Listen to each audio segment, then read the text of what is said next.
Good morning, good evening, good afternoon, wherever you may be, whatever time it is. Greeting. It's a new year. We're in the second week, I believe. Yeah. Already I'm having some some challenges, but I'm up for it. Nothing new to somebody like me to go through the things that I'm facing at this very moment. But it's okay. Too shall pass, as they say. I wanted to get on here and talk about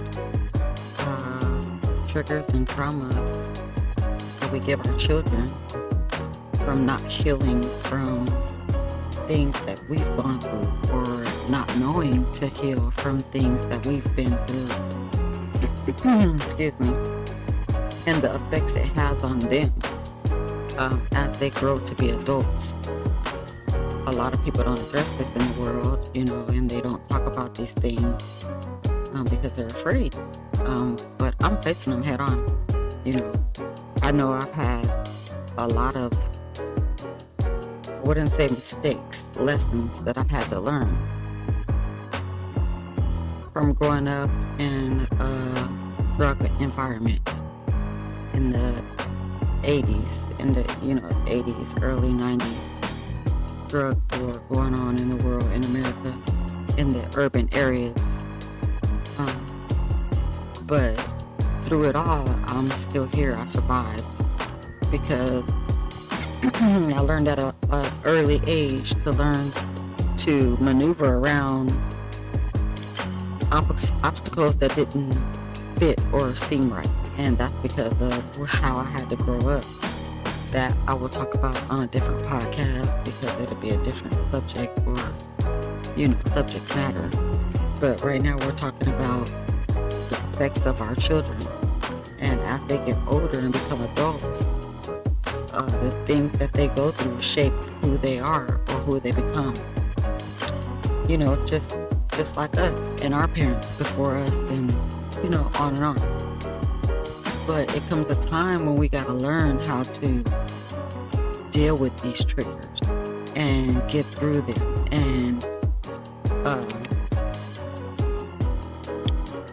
understand us and them at the same time.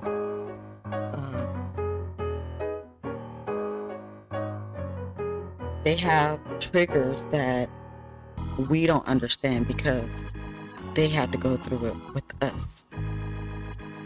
Just like they don't understand triggers we had to go through with our parents. So when those are starting to be addressed, let them be addressed. It's hard to hear you're wrong, especially coming from your children. It's hard, but you have to face that to heal yourself. If you cannot face that, you're not ready to heal yourself. Because you have to want to face that. You have to know you did some things that were not okay in their eyes. It's not always about you and how you're doing things and how you raise or whatever. It's about them as well. You gotta see and understand and feel where they're coming from as your children, watching you deal with triggers and traumas and anger and whatever it may be that you're dealing with, that you're trying to cope through.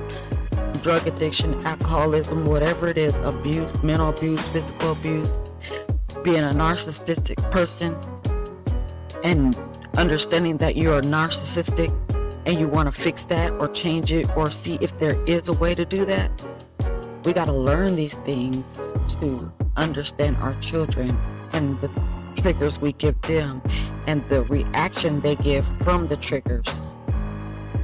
That's deep. I know. It's really deep. I'm a deep person. I'm a very deep person. Especially because of all the things that I've been through in my life. And all the dreams I had as a young girl to do certain things. And how the world shaped fear into me to not want to do the things that I always dreamed about doing. as a young girl, the passion that I have for music, all the environment I grew up in, but just dealing with so much at a young age and trying to figure it out, where do I fit, but then at the same time taking care of my little brother, taking care of myself, and then winding up at the age of 15 having my first kid. So I never was able to be a child. So I had a lot of built up anger in me because of not being able to be that way. It affected my kids. It affected my children because of what I had to deal with. Now I'm trying to do something to help fix them. It's a repeating cycle. If we just allow it to happen, it's a repeating cycle. If we don't try to fix it, if we don't try to understand it, we got to understand ourselves, or at least try to understand ourselves in order to understand our children, because their traumas are a reflection of our trauma. Not in the same exact way, but their reflection. To sit and talk with my daughter, my oldest daughter, and talk about some of the traumas that she has and the things that she went through with me, and feeling like I hated them or I didn't want them. It wasn't that I didn't want them. I was angry and I took it out on them because I didn't know how to take it somewhere else, or take it to somebody else and know how to deal with it or get through it. I was 12 when I had to start being an adult, or an adult figure in my little brother's life. That's where it all started for me, and that's like a prime age for a person, male or female, to have to suddenly take care of a sibling, be the head of the household, because either your parents are at work and they work too much, they're strung out on drugs, or they're alcoholics. There's an abuse. There's some kind of abuse that happens that makes these triggers not good. I wouldn't say bad. I would say not good. That they're challenging is what I would say. They're challenging. They're going to challenge you because you don't know something. So you have to learn things and learn how to get through those things. And that's challenging for a kid, a 12-year-old kid. So I'm still learning, live the person, not Lexi, the public figure, the recording artist, the songwriter, the model, the makeup artist, the hairstylist, the podcaster, the whatever I want to be person, the alter ego of me. I'm looking at Elizabeth, the person, the little girl, and I'm facing those triggers because at that moment I couldn't face those triggers. I was a kid, didn't know what I was doing, didn't know what was going on in life, didn't know how to face that. So I had to just live life according to how it fit me.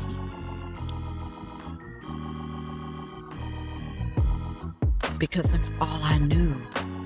It is all I knew. A lot of my friends, their families got caught up in this bad drug game, and there's a lot of kids were born addicted to drugs. Thank God I wasn't. It didn't hit my mom until I was 12 years old. And there was nothing she could do about it. It's an addiction. You cannot be upset or mad at an addiction. You can be mad at the things that are going on because of the addiction, but you can't be mad at it because it's an addiction. And if it's a strong and hard addiction like that, it's hard to get people off of something because they have a trigger as well. But in all, deal with your traumas. Help your children to deal with their traumas. If you got young kids that are little, start interacting with them more if you don't. And you might interact with them in a way like playful and, ask them how they feel. Ask them how their day, how their morning is. Did you sleep well? Did you have a nightmare? Did you dream good? Did you have a dream? What was your dreams? What did you dream? You know what I'm saying? Was it pleasant? Was it... Get to know them in an intellectual way, because then as they grow to be adults, that will be not only a bond, but a deep connection, a deep understanding of another human being, because they're going to grow up and be adults just like we are. And if we don't learn to show affection, care, interest in their things that they want, things that they're passionate about, that they love, that they see, that they have picked up, anything, what they like in school, what's their favorite subject, do they like school, do they want to do gymnastics, do they want to go in the military, do they want to be an artist, song artist, a writer, a drawer, an architect, anything. Learn what they want. Learn what it is that they're passionate about, that they like. If you see that they have an interest in something, look into that interest. See what it is. See if they like it. If it's something they're passionate about. Ask them why they like it so much. Make them feel free to be able to come to you about things that you didn't think that they would be able to come to you about, or they didn't think they would be able to come to you about. My daughter told me I was free. I'm a free spirit. So I allowed my children to be free spirits. And this is why they grew up to understand life. They have respect for people. I wasn't strict, but I taught them a lot.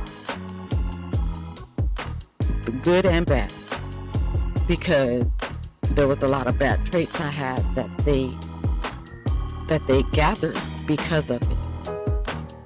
So just, evaluate your life. Evaluate things that you went through in the past. Never forget to be yourself. Whatever it is that you want to do in life, that you've always had a passion for, do it. Don't let nothing stop you. I don't care what it is. It can be the littlest thing as environmental. I want to keep my streets clean. Start keeping them clean. Get you a bag, a big trash bag, maybe 2 or 3, a backpack. However you can either, they got hooks that you can buy to put the trash bags on one thing, multiple bags on one hook. I don't know where they get them from. I find the link or something, or I will put it in the bio so you can see, and it'll be a link. It'll be on my YouTube, so you'll be able to go to the link and see what I'm talking about. That's for anybody who wants to do cleanup. If they want to clean up their neighborhood, and do it. Don't let that stop you. Don't let nothing stop you. Do it. Buy the necessities that you need. The little trash picker to pick it up. Buy you some PPE, protective equipment. Some proper protective equipment. Cover your face with a mask. Get you some goggles if you need to. Working goggles. Get you some trash bags and start walking in the neighborhood picking up trash. Get you some headphones or something, earbuds. Put one in so that you can pay attention to your surroundings, and do it. Whatever it is that you want to do. I just felt compelled to talk about that situation because it's telling me, my instincts is telling me somebody out there wants to do that. They want to clean up their neighborhood, and they're very cautious about doing it. I just feel it, but I'm an energy person, so I pick up on energy. I don't know who this person is or where they are, where they live, but I just feel their energy. They want to do this. Do it. Do it. Anything it is that you want to do. Anything. I don't care what it is. Work through those traumas and that past hurt, pain, anger, whatever you're dealing with, and dig for that little girl or little boy deep down inside of you that always had dreams to do things and a passion for something before they got tainted with this world and triggers and traumas and things that their parents and grandparents or whoever will raise them, however they came up, adopted, abandoned, whatever. Reach inside and find that little girl or little boy and work on those dreams. Work on them. It is never too late. As long as you still have breath in your body and God still wakes you up every morning to pursue anything that you want to do in a healthy state, in a great mind, that you can do anything you put your mind to. Get up and do it. Don't let nothing stop you. Nothing at all. I'm going to be 48 in 3 days. 3 days, I'll be 48 years old. And I'm ecstatic. So happy to be living in my passion right now and fixing myself. So do what you got to do for yourself. Live those dreams. Work through those traumas. It's okay to get counseling. It's okay to have therapy, to talk to a therapist, to get help. It is okay to do that. My job offers, I have a full-time job, on top of doing my podcast. I want my podcast to take off in the most successful way. But until then, I'm working to do what I got to do for me. But I'm pursuing my passion at 48. I'll be 48 Tuesday. And I'm happy to be dealing and doing what I'm doing. Because that little girl inside of me always wanted to be in the entertainment world. So I'm getting my foot in there, one step at a time. And you can too, whatever it is that you want to do. I want you guys to have a great night, great day, great morning, great evening, wherever you are, whatever time it is that you're listening to this. Have a blessed day, a prosperous day. Manifest your dreams, write that stuff down, take pictures, print them off, hang them up. I'm about to get on mine today. I got a bunch of them that I'm about to put out and put up. So do it. Do it. You can do it. But until next time, Happy New Year, by the way. Till next time that I come on here. Sorry about all the smacking, but I'm about to eat. I'm hungry. And yeah, I feel like I'm starving, but I'm not. But yeah, pursue your dreams. Do what you want to do for you. Live in that passion. Live in it. You got this. Live in that passion. Live in that passion. Whatever it is you want to do, you can do it. The ball is in your court. Make that shot. If it's a girl out there you like or a guy out there you like, shoot your shot. Don't be scared. Take all that fear away. It ain't nothing wrong with shooting a shot. Now, how you prolong it, that's another thing. But that's on you. But shoot that shot. Don't be ashamed. Don't be afraid. Don't be scared. Don't none of that. Fear it's an illusion. Shoot your shot. Live that dream. Live in that passion. Whatever it is, do it. Not nothing bad, but good. And fix those traumas that you have.